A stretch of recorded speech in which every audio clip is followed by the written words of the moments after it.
גל, חמוד. שנה טובה, שנה מאושרת, שנה של הצלחות. כל מה שתבקש, זה מה שיהיה.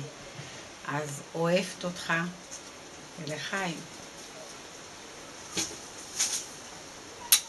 חיים שלי. היי גל, מתגעגעים אליך ומחכים לך שתבוא במרץ, בדצמבר, איזה חודש, העיקר שתגיע ללידה של אפרת ושכולנו נהיה ביחד. אתה יודע, הדבר שאני חושב הכי הרבה זה שנחכה לך בשדה התעופה כשאתה מגיע. זה אני מחכה לרגע הזה. אז לחיים גל, אוהב אותך.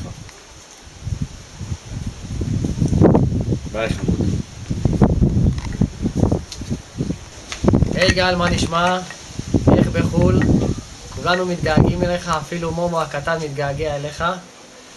אז יש לך יום הולדת היום, ורציתי לאחל לך, אני וסיוון, הרבה מזל טוב, אושר, שתהנה ותחייך, ורק טוב.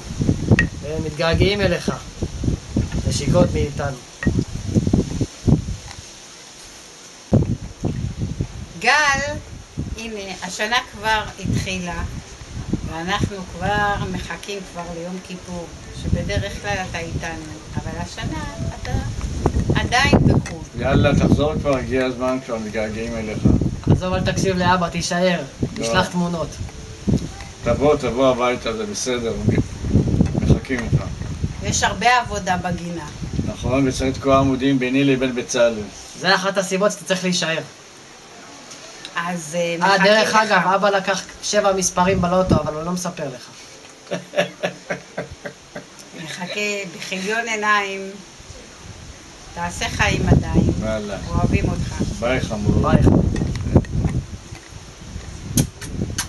מה את רוצה ממני?